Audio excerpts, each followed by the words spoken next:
இன்னைக்கு நம்ம terrified teacher at gold school 22nd episode தான் பார்க்க போறோம். எபிசோட ஓப்பனிங்ல ஹயாக் அகாடமிக்கு ஒரு வண்டி ஒன்று வருது. அதுவே ஃபேக்கல்டி ரூம்ல நம்ம ஹீரோ டிவி பார்த்துட்டு இருப்பானா, அதுல இந்த மாதிரி ஜப்பான்ல இருக்கிற பெரிய பெரிய யோகாய் கைங்க எல்லாமே நியூயார்க்ல இருக்கிற யோகாய் கூட ஒரு டீலிங்காக போயிருந்திருக்கு அப்படிலாம் பேசிட்டு இருப்பாங்களா. அதுவே நம்ம ஹீரோ பார்த்தா பேப்பர்லாம் கரெக்ஷன் பண்ணிட்டு, ஏன் இந்த ஒத்தக்கண்ணா இன்னும் வரல ஸ்கூலுக்கு, அந்த ஒத்தக்கண்ணனோட அப்பா கூட்டு வர சொன்னாருன்ட்டு அந்த வெள்ள மண்டையன் தூக்கிட்டு போயிட்டான், இனி எப்பதான் வருவானோ அப்படின்னு யோசிச்சுக்கிட்டு இருக்கேன். அப்ப அந்த இடத்துல பார்த்தா ஒருத்தன் வந்துட்டு, நான் தான் ஒத்தக்கண்ணனோட அப்பா, என் பேரு இதுதான், நீங்க அந்த ஹியூமன் வாத்தியார் அப்படின்னா உங்க கூட கொஞ்சம் பேசணும்னு சொல்ல, அடுத்த சீன்ல நம்ம டனாக்கா வாத்தியார் இருக்கிறாருல, சோ ஒரு கிளாஸுக்கு போயிட்டு இன்னைக்கு உங்க வாத்தியார் வரமாட்டான், அதுக்கு பதிலா நான் தான் உங்க டெஸ்ட் பேப்பர்லாம் டிஸ்ட்ரிபியூட் பண்ண போறேன்னு சொல்லிட்டு முதல்ல அந்த பூனை பையன் இருப்பான்ல, அவன் டெஸ்ட் பேப்பரை எடுத்தோன்னே பார்த்தே ஷாக் ஆயிருவாரு. அதை வாங்கின அந்த பூனை பையனும் ஷாக் ஆயிருவான். ஏன்னா அதுல கிட்டத்தட்ட 38 மார்க் அந்த பூனை பையன் வாங்கி இருந்திருப்பான். என்னடா இதுக்கு முன்னாடி 5 கூட வாங்க மாட்டேல அப்படின்னு பசங்க எல்லாம் சொல்லிட்டு பயங்கரமா வந்து செலிப்ரேட் பண்ண ஆரம்பிச்சிருவாங்க. ஹீரோ பண்ண ஹெல்ப்பாலையும் கூடவே அந்த ஒத்தக்கண்ண கூட எனக்கு நிறைய படிக்கிறதுக்கெல்லாம் உதவி பண்ணியிருந்திருக்கான். கண்டிப்பா அவன் எப்போ வருவாங்கன்னு தெரியல, கூடிய சீக்கிரம் அந்த ஒத்தக்கண்ணன் அந்த பேப்பரை காமிச்சாகணுமே அப்படிங்கும்போது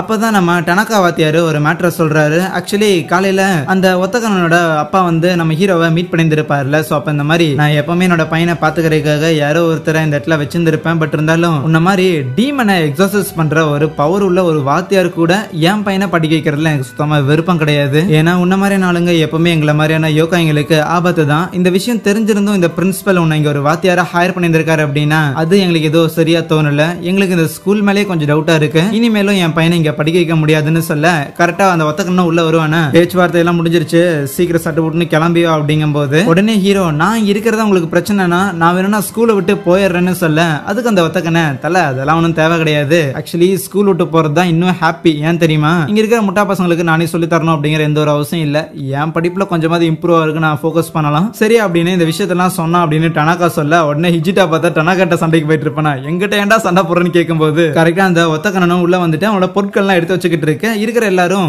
ஏன்பா போற அப்படிலாம் கேட்பாங்க. கூடவே நம்ம பூனை பையனும் இனிமேல் என்ன பாத்துக்கணுங்கிற தேவை இருக்காது, நானே என்ன பாத்துக்கிறேன், நான் முட்டாளால இருக்க மாட்டேன்லாம் சொல்ல, அந்த மாதிரியான ஒரு நாள் வரும்னு எதிர்பார்க்காதான்னு அவன் கையில இருக்கிற பேப்பரை தட்டி விட்டுட்டு, உன்ன மாதிரியான முட்டா பையனை பாத்துக்கிறதுல எனக்கு சுத்தமா விருப்பமே கிடையாது, அப்புறம் நீங்க பசங்க எல்லாருமே நீங்க எல்லாம் சரியான குழந்தைங்கடா, பப்பாங்க உங்களை எல்லாம் பாத்துக்கிறதுல எப்பா சரியான தலைவலி, நம்மள மாதிரியான யோகாய்களுக்கு வித்தியாசமான பவர்ஸ் அண்ட் வித்தியாசமான இன்டெலிஜென்ஸ் முதற்கொண்டு இருக்குது, சோ நம்ம எல்லாருமே ஃபண்டமெண்டலாவே வேற, அதனால உங்க கூட என்னால உட்காந்து ஒன்னா படிச்சுக்கிட்டு இருக்க முடியாது, இன்னும் சொல்ல போனா ஒரு யோகாயா இல்லாம நான் ஹியூமனா இருந்திருந்தா உங்களை மாதிரி ஆளுங்களை பாத்துருக்கவே அவசியம் இல்லடான்னு சொல்ல, அவன் மூஞ்சில பொழிச்சுன்னு ஒரு அடி விழுகுமா, எதுக்கிட்ட அடிச்சுன்னு கேட்டேன், நீ தான் யாராவது என்ன அடிங்க அப்பதான் நான் வாய் பேசுறதை நிறுத்துவேன் அப்படிங்கிற மாதிரி பேசிக்கிட்டு இருந்தியே, அதனால தான் அடிச்சேன், எப்பவுமே அடிச்சா அந்த திருப்பி சண்டை போடுவியா, வா வா சண்டை போட்டுக்கலாம் அப்படின்னு அவனுக்கு வெயிட் பண்ணும்போது கரெக்டா ஹீரோ உள்ள வந்துடுறானா, என்னடா தேவையில்லாம பசங்க எல்லாரையும் காயப்படுத்திட்டு இருக்கிற, வா தனியா போய் பேசலாம் அப்படின்ட்டு அந்த ஒத்தக்கண்ணனை கூட்டிட்டு போறானா, ஈவன் குட்டி பையனுமே பூனை பையன்ட்ட போயிட்டு அந்த ஒத்தக்கண்ணனும் வேணும்னே சொல்லி இருக்க மாட்டான், ஏதோ கோவத்துல வளர்றான்டா அப்படிங்கும் போது அந்த பூனை பையனுக்கும் தெரியுது, ஆமா ஆமா அவன் என்னைக்கு அப்படி சொல்ல போறான், இருந்தாலும் அவன் பேசுனது லைட்டா வலிக்குதுன்னு கண்ணெல்லாம் கலங்க ஆரம்பிக்க, இங்க அந்த ஒத்தக்கண்ணனும் நம்ம ஹீரோவும் மாடியில வந்து நிற்கும் போது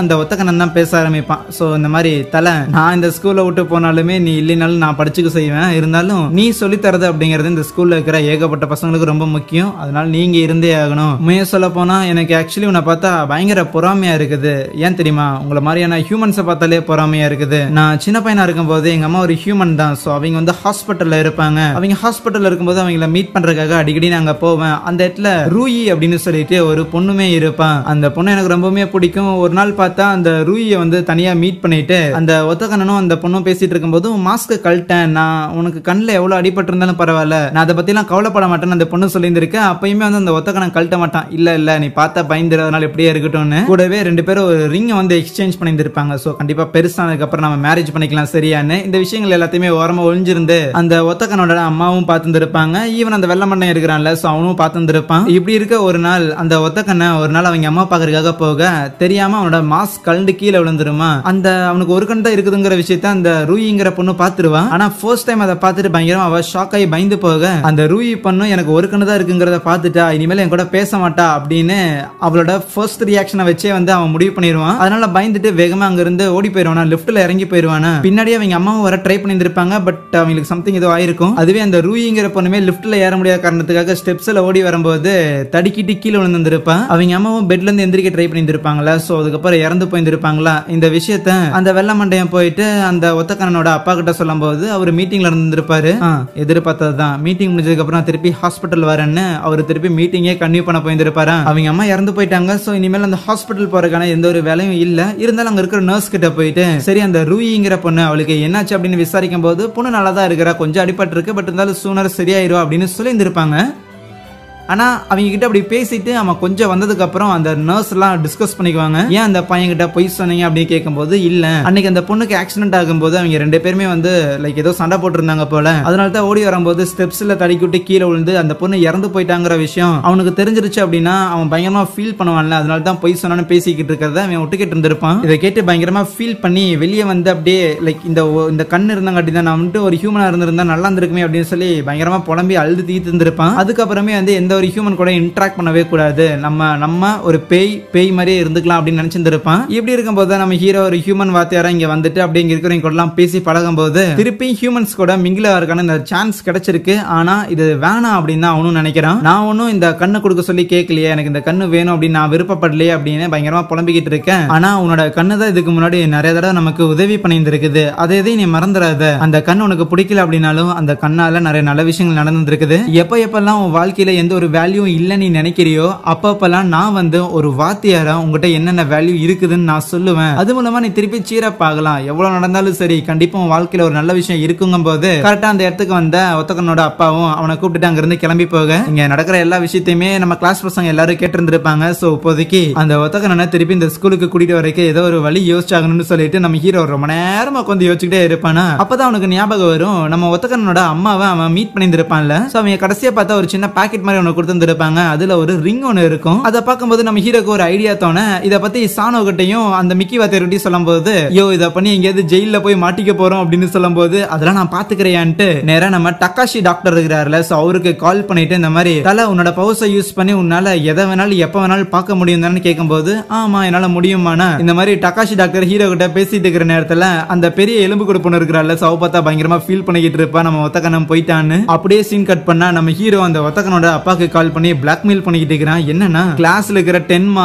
சானோ மிக்கி வாத்தியாரு அப்படின்னு சொல்லி இருக்கிற எல்லாரையும் பொண்ணு வேஷம் போட வச்சு அந்த மம்மி மாதிரி இருக்கிற அந்த போலீஸ் இருக்கிறாருல, சோ அவரு டக்காஷி டாக்டரோட ஃப்ரெண்டு தானே, அவரு கூட தானே படிச்சாரு. சோ அதனால டக்காஷி டாக்டர் மூலமா அந்த போலீஸ் ஆபீசரை கன்வின்ஸ் பண்ணி அந்த போலீஸ் ஆபீசர் நம்ம ஒத்தக்கண்ணனோட அப்பா மாதிரி வேஷம் போட்டு இந்த மாதிரி லீலைகள் எல்லாம் பண்ணிட்டு இருக்காங்க. அந்த ஒத்தக்கண்ணனோட அப்பா வந்து இந்த மாதிரி லீலைகள் பண்ணிட்டு இருக்கிறாரு அப்படின்னு நான் சோசியல் மீடியால போஸ்ட் பண்ணிடுவேன். இதை நான் பண்ணக்கூடாது, உங்களோட நேம் எல்லாம் டேமேஜ் ஆகக்கூடாது அப்படின்னா வாங்க நம்ம ஒரு காம்படிஷன் வச்சுக்கோம். என்ன காம்படிஷன்னா உங்க பையனை நான் நாளைக்கு காலைக்குள்ள வீட்டை விட்டு வெளியே கொண்டு வந்துட்டேன்னா உங்க பையனை நீ திருப்பி ஸ்கூலுக்கு அனுப்பணுங்கும் போது வேற வழி இல்லாம அந்த ஒத்தக்கனோட அப்பாவும் இந்த சேலஞ்சுக்கு அக்செப்ட் பண்ணிக்கிறாரு. பட் நீ என் பையனை வீட்டை விட்டு கூட்டு வரக்கு முன்னாடியே நான் உன்னை பிடிச்சிட்டேன் அப்படின்னா உன்னோட சேர்ந்து உன்னோட ஸ்கூல் பிரின்சிபலுமே இந்த ஸ்கூலை விட்டு போயாகணும். ஏன்னா உன்ன மாதிரியான ஆளெல்லாம் இங்க ஒரு டீச்சரா ஹையர் பண்றாங்கன்னா உன்னோட பிரின்சிபலுமே இந்த ஒரு தண்டனையை ஏத்துக்கிட்டு ஆகணும்னு சொல்ல அங்க வந்த பிரின்சிபலும் ஓகே இந்த ஸ்கூலோட ஒரு முதன்மையான ஆள்னா இந்த மாதிரியான விஷயங்கள்ல நான் பங்கேற்கலைன்னா எப்படின்னு கேட்க அப்படின்னா ஓகேன்னு எல்லா டீலும் ஃபார்ம் பண்ணிடுறாங்க. பட் இருந்தாலும் அந்த பிரின்சிபல் அப்படியே நம்ம ஹீரோ பிடிச்சி மிரட்டிக்கிட்டு இருப்பான், டே மரியாதைய மானத்தை காப்பாத்திடுறான்னு. அதுக்கப்புறம் அன்னைக்கு நைட்டு எல்லாருமே பிளான் வந்து எக்ஸிக்யூட் பண்றதுக்காக தயாராயிடுறாங்களா. அந்த ஒத்தக்கனோட வீடு பார்த்தா அவ்வளவு பெருசா இருக்கும். வீட்டுக்குள்ள அந்த வெள்ள மண்டையனுமே அந்த ஒத்தக்கனனுக்கு ஒரு டேப் மாதிரி கொடுத்துட்டு வெளியே நடக்குங்கிற விஷயத்த நீங்க இது மூலமா பாக்கலாம்னு சொல்லுவான். ஏன்னா சிசிடிவி இல்லைனாலும் இந்த வெள்ள மண்டையனால எப்படி நம்ம டக்காஷி டாக்டர் எங்க வேணாலும் பாப்பாரோ அதே மாதிரி இவனாலையும் பார்க்க முடியும்ல. சோ அதான் கனெக்ட் பண்ணிருக்கானாமா. வெளியில முதல்ல ஸ்டூடெண்ட்ஸ் இந்த இடி மலையெல்லாம் வர வைப்பானுங்களே அந்த மாதிரி வர வச்சுட்டு என்ட்ரன்ஸ்ல இருக்கிற செக்யூரிட்டியை முதல்ல அச்சு துரத்து விட்டுவானுங்களா மின்னல்லாம் வச்சு. என்ட்ரன்ஸ்குள்ளே அந்த டென்மா பெரிய பையன் ஹிஜிட்டா அப்படின்னு சொல்லிட்டு ஏகப்பட்ட பேர் வந்திருப்பாங்க. இவங்களை எதிர்க்கிறதுக்காக 5 மெய்டுங்க வந்திருப்பாங்க. உடனே அந்த பெரிய பையன் பெருசா இவங்க எல்லாரையும் போட்டு தள்ளிடலான்னு பார்த்தா அதுல எவ்வளவு ஒருத்தி இவங்களை பார்த்தோன்னே டக்குனு இவங்க ஸ்டோனா மாறிடுவாங்க. சோ எவ்வளவு ஒருத்திக்கு மெடுசா பவர் இருக்கு. அதை வச்சு இருக்கிற எல்லாரையும் கல்லா மாத்திக்கிட்டு இருக்கும் போது அப்பால ஒரு பையன் இதுல கொம்பெல்லாம் வச்சிருந்திருப்பான்ல அவன் போட்டு இருந்திருக்க மாஸ்க் எடுத்து நம்ம ஹீரோ கிட்ட கொடுத்துட்டு இதை போட்டுக்கிட்டு முதல்ல இங்க இருந்து கிளம்புன்னு சொல்லி அனுப்பி விட்டுட்டு எல்லாருமே அந்த மெடுசாவை பிளாக் பண்றதுக்காக ட்ரை பண்ணிக்கிட்டு இருப்பாங்களா. ஆனா அப்போ ஒரு பையன் அப்படியே வந்து அந்த மெடுசாவை முட்டி தள்ளுவானா, பார்த்தா அந்த யோகாய்க்கு ஃபேஸே இருக்காது. சோ கண்ணுக்கு கண்ணு மீட் பண்ணாதான் அந்த பவர் வந்து யூஸ் ஆகும். இதுதான்டா சான்ஸ்னு ஹிஜிட்டாவும் கம்ப்ளீட்டா அவனோட சேரு பவரை வர வச்சு அந்த மெடுசாவோட கண்ணுக்கு நேரா பாப்பானா. சோ அவ பவரை பயன்படுத்துறா அப்படின்னா நம்ம ஹிஜிட்டாவோட ஸ்பிரிச்சுவல் பவர்ல எங்கெங்க இருக்கோ அது எல்லாமே வந்து கம்ப்ளீட்டா ஸ்டோனா மாறிடும். இப்போ அந்த சேரை வச்சுதான் அந்த மெடுசாவையும் பிடிச்சிருந்திருக்கான். அந்த மெடுசாவும் கம்ப்ளீட்டா அந்த கல்லா மாறிடுறான். இன்னொரு பக்கம் நம்ம சானோ, அந்த குட்டி பையன் பெனிகோ, அப்புறம் அந்த எலும்பு பொண்ணு அப்படின்னு இவங்க 4 பேர் தான் மெயின் டீம் ஆமா. சோ இப்ப போய் சண்டை போட்டாங்களே, அவங்க எல்லாருமே வந்து சும்மா டீகாய் மாதிரி தான். எதிரிகள் எல்லாத்தையுமே வந்து கீழ் ஃப்ளோர்லயே வச்சுக்கிட்டு இவங்க முதல்ல போய் நாசுக்கா அந்த ஒத்தக்கண்ணா காப்பாத்தணும் அப்படிங்கறதா ஐடியா பிளான். நம்ம ஹீரோவும் இன்னொரு சுருட்ட முடிக்காரனும் வந்து அங்க ஏதோ செக்யூரிட்டி ரூம் மாதிரி ஒன்னு இருக்குமா, அந்த இடத்துக்கு போயிட்டு அந்த ஒத்தக்கண்ணா எங்க இருக்கிறான், ரூம்ல இருக்கிறானா அப்படிங்கிற விஷயத்த கண்டுபிடிச்சிடுறாங்க. ஆனா பின்னாடி அந்த வெள்ள முடிக்காரன் வந்து அப்படியே நம்ம ஹீரோவை அச்சிருவானா. இன்னொரு பையன் எஸ்கேப் ஆகி போயிடுவான். எப்பவும் போல இன்னைக்கும் நீ வயலண்டா தான் நடந்துக்கிறடா அப்படின்னு ஹீரோ சொல்ல, எனக்கு தெரியும்டா போலீஸ்காரா நீதான் அப்படிங்கும் போது அந்த மம்மி மாதிரி ஒரு போலீஸ் இருப்பான்ல, சோ அவன் ஹீரோ மாதிரி வேஷம் போட்டு இருந்திருப்பான். கூடவே அங்க இருக்கிற மானிட்டர்ல பசங்க எல்லாரும் நடந்து போயிட்டு இருக்காங்கல்ல, சோ அதுல இன்விசிபிளா தான் நம்ம ஹீரோ இருக்கிறான். இவனாலதான் ஸ்பிரிச்சுவல் எனர்ஜி இருந்தாலே யார் எங்க இருக்கிறாங்கிறத பார்க்க முடியுமே. முதல்ல உன்னை கண்டுபிடிச்சு முதிக்கிறேன்டா அப்படின்னு நினைக்க அங்கே இந்த ஒரு எபிசோடே முடிக்கிறாங்க. So yeah, thank you.